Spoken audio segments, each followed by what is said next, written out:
Well, the Middle East has witnessed a major escalation in the tensions plaguing the region. Iran has launched more than 180 ballistic missiles at Israel, targeting the Mossad headquarters in Tel Aviv as well as the city of Jerusalem. This large-scale attack has heightened fears of an all-out regional war. Up until now, Iranian proxies, the Hamas and Hezbollah, were waging a war against Israel with Iran's direct strike, which is the second in a span of mere months.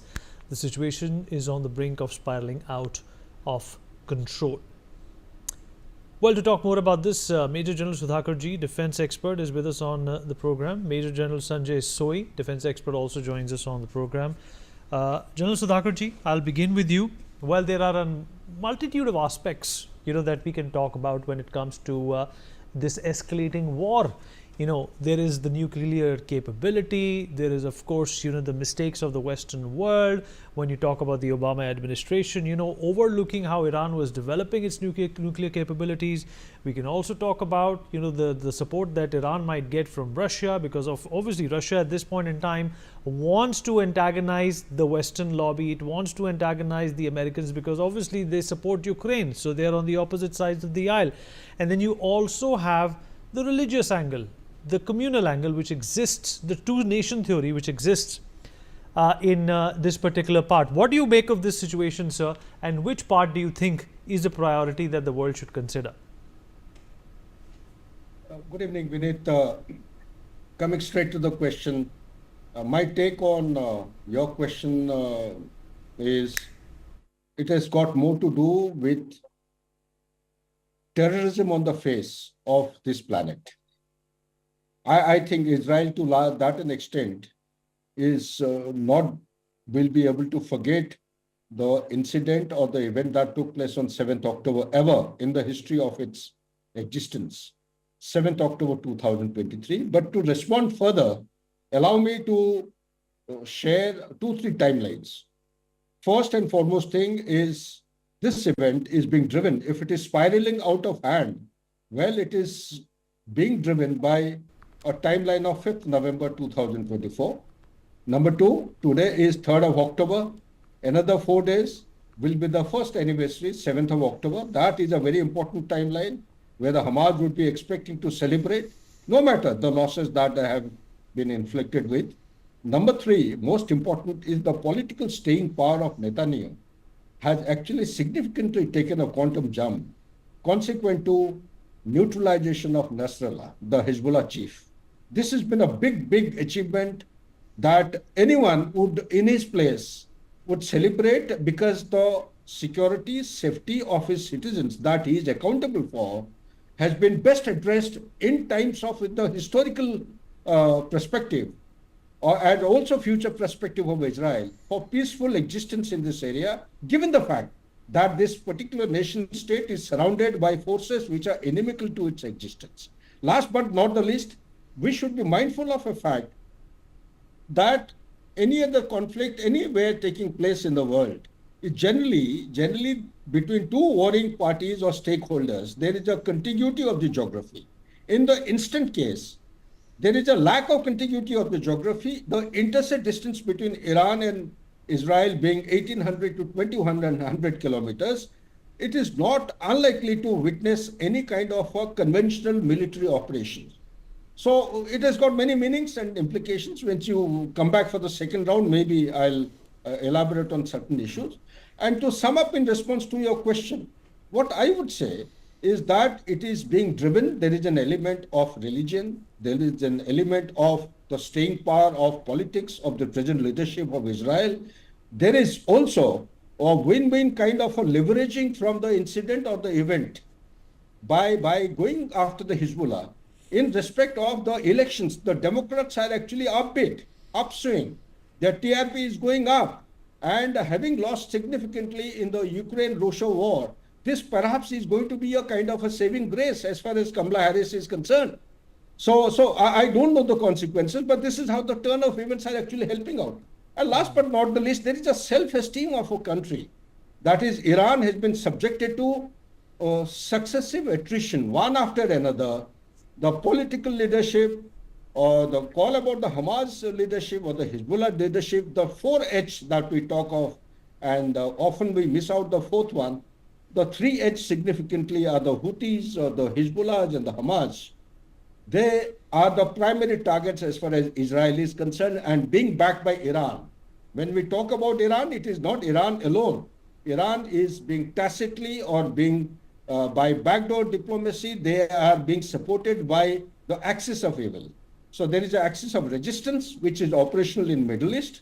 That is the staying power of Iran. These staying powers are nothing but the non-state actors. And there is an axis of evil which is supporting Iran, which are not visible to the common naked eye. These are the stakeholders who are playing a big game. And last but not the least, I would say that the global order is going through a huge, turbulent, polarized time. Almost everything is getting militarized. I think some sense should prevail rather than taking myopic views and a staying power of some party getting back to the leadership in any of the elections. I think time has come, little maturity and responsibility should be applied, and we should go in for ceasefire as early as possible. Back to you, Nation.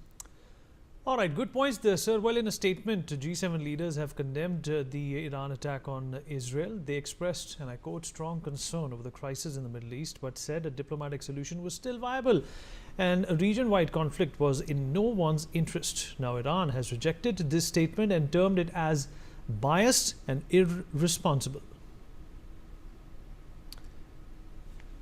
Right, so obviously Iran is in no mood, General Sanjay Sohi, of having anything diplomatic when it comes to this situation. This obviously is going to work against Iran, a country which has been marred by sanctions, is definitely going to have issues if they do not realize that the ways of the world have changed. Israel is recognized as a country, as a state by 99% of the world.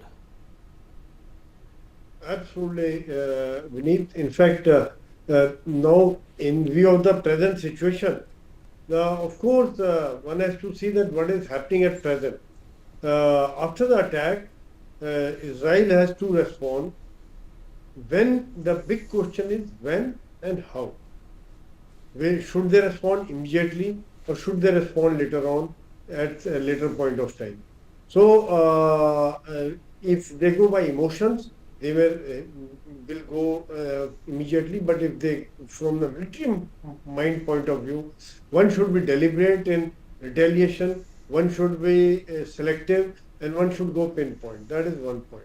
Second thing is, as far as the Iran is concerned, what is happening in Iran is, yes, they were they were cornered in a manner that they had to do something because it was a loss of credibility for them. The 3H, which General Sudhakar had mentioned, Hezbollah, Houthi and Hamas, were losing confidence in Iran that they are getting all the beating. And what is Iran doing? They are not even interfering in an effective manner. And next was, about the own population they were losing credibility because if the Ismail Haniya was killed inside Iran and they did not respond effectively, and after that Nasrallah was killed, and Hamas was already decimated, the Hezbollah was getting a lot of beating by pagers and other attacks. They had to do something. Otherwise, the government was being considered as a weak government. Third was, they had to give a message to Israel. They had to give a message to the world that we can do it, and they did it. Frankly, around 2,000 kilometers away, they fired the missile, and some of them, most of those missiles were destroyed, but some of them were able to land and create damage, and which is there available on the social media, and that is where they are claiming that their 90% missiles were success. Israel is saying that there was no success achieved by Iran. So both, but I think some success was definitely achieved, if not all, and they were able to saturate the air defense system. Now, what should Israel do now? Is a big question. Like what I mentioned, should they do it immediately or they do it deliberately? And what could be their targets? Because I feel that they would like to hit the credibility or the effectiveness of Iran, credibility of Iran on their support on the proxies. That if Iran can get a beating, I mean, you are nothing. But when will they do it? I think at present, Israel has thought of sorting out Hezbollah, make their northern front safe, and then going for Iran. That is one part, and America and other countries are also pressurizing not to go extensively again against Iran. Only one problem for which the Israelis worried about Iran is that Iran is very close to becoming a nuclear power, which probably US does not want, Israel does not want.